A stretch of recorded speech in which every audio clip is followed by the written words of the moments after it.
Alright, so this is my first review that I'm doing on this channel, and it's gonna be Once Upon a Time in Hollywood, which I saw twice. If I'm gonna start, I think I can start with the pacing.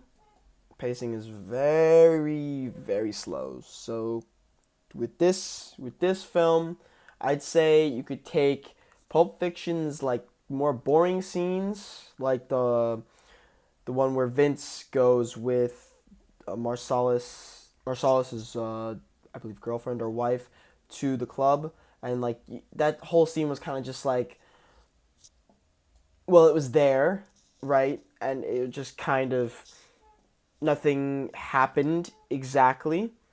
Um, then there was the part with the guy with the car. That didn't happen exactly, but it's like those type of scenes where you just like, well, that's there. So there's a lot of that in this film.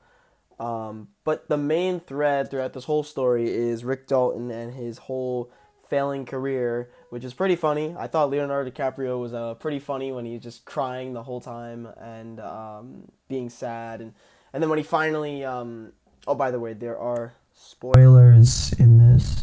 And then when he finally redeems himself in the latter part of the movie, that was just, I thought that was pretty funny and hilarious. And then you got his partner who's just kind of just doing nothing the whole film. He's there. He fights Bruce Lee. There's a Bruce Lee cameo. That was funny.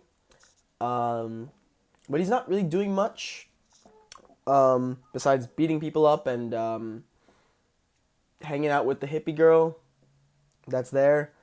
But yeah, so the whole story really just kind of moves along at the slow pace, and then the ending is obviously, well, I'll talk about that later, but it's obviously the part that just really just out of everything in the film just really just jars you and picks you up, because there are scenes where, okay, it could pick you up, but it's not as crazy as the last scene. So let me get into the acting.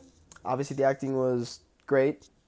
Leonardo DiCaprio is great, especially the scene where he's just cursing himself out, saying that he's an alcoholic, all that stuff. That was great. That was funny. He's just great, obviously.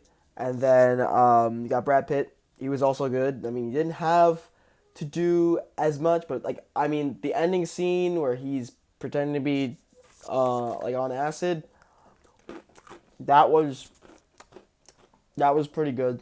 But they're both solid actors, and their chemistry together is great. They really look like they're buddies, their brother love. Um, and then you got Sharon Tate, played by Robbie. She didn't really have like really anything to do in this film, like at all. She was there to look pretty and be dumb, basically, throughout the whole thing. I don't really know how Sharon Tate was as an actual person, if she was that ditzy and whatever. But yeah, she just did nothing in this film. I'd say the main negative of this whole film, because while it is good, because it's good acting, and it's funny at times, it's just really, you can't go into this movie expecting Pulp Fiction, expecting Kill Bill, expecting um, Hateful Eight, because this film is very just laid back, and you're gonna feel bored. I think everyone's gonna feel bored at times. It's really just more of a laid back comedy movie with some Quentin Tarantino craziness in there, but for the most part, you're probably gonna be bored. Um, so just don't go in there expecting to not be bored, or maybe even go in there expecting to be bored, and then maybe you'll be more excited. Anyway, let's get to the end. So the end is obviously the best part, because it reverses history, and where like I personally thought that he was gonna do it. He's gonna do the murders, but in my head I'm like, well, these things actually happen. Like, how is he gonna pull this off? I mean, like, I was like, okay, maybe it's just gonna happen the way it happened, and it'll be more cartoonish or something. But this was something that I did really not expect, for him to just turn it on Leonardo DiCaprio and Brad Pitt's house, that they went to their house instead. And the whole thing with the dog going at him, going at Tate, and then like the two girls being attacked, and then when Brad Pitt's like smashing the girl's head into like the everything, bro, like that was crazy, and it's amazingly funny. And then he just goes flying into the pool, and then Leonardo DiCaprio is just like, what the heck? And takes out that was funny. Like, the flamethrower just burning her alive. And then, after everything happens there, and they go off in the ambulance, and it's just like, oh, Leonardo DiCaprio was out there, and Roman, or whatever the heck is, Jake, forgot what his name was. There's two guys. Anyway, he was there, and he was just like, yo, what happened? And it's just like funny, because it's just like, you were supposed to die. But I thought it was worth it for the almost 3 hours that you were sitting to see that at the end. That was a very worth it conclusion. There was especially one scene, going back to negatives, where Brad Pitt goes to the movie ranch, Spawn Ranch, with Pussycat, and there's a whole scene where he just like walks into this house, and he walks into the house, and and the hippie people are just standing outside looking at him, right? And it was like that scene from like Get Out where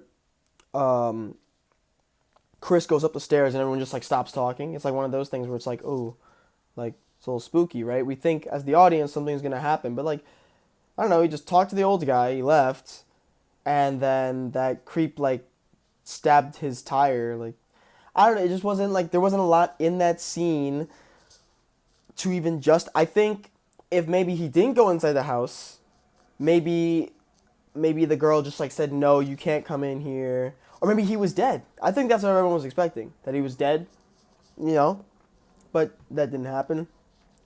So I don't know, that scene just didn't have a good payoff. But it's like, just stuff like that, I think either could have been changed in the movie or just not have been there, because the film was very long, and I think it didn't need scenes that kind of just did nothing like that. Like Sharon Tate's scene with the movie, I mean, like, did it have to be there? It could have just been more like Charlie Manson's thing, where it was like, oh, he just comes in for 2 seconds, checks out the house, and leaves. And Sharon Tate could have been like that, where, you see her at the party maybe. Because even that party scene, the party scene's only purpose, where they go to the Playboy Mansion, was to the guy to say that, okay, this person was with that person, and that person was with this person. And that was the whole point of that. If I had to change anything, I'd just change how long it is, and that's it. Because the acting is great, comedy's where it is, it's good. But it is just really perfect. So overall, my rating of this whole movie, I'm rating everything now out of 5 stars. I'm going to give this movie a 4.5. And the reason for that is simply because, I believe it's just a little too long, drags a little bit too much for me. But the jokes hit, at least for me, they hit, most of them. Especially when Leonardo DiCaprio's crying and that whole sad thing.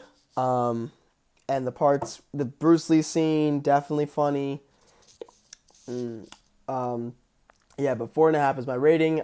So the next movie I do will be It Chapter 2. I've seen It Chapter 1. I thought that was great. So It Chapter 2, hoping that is even better.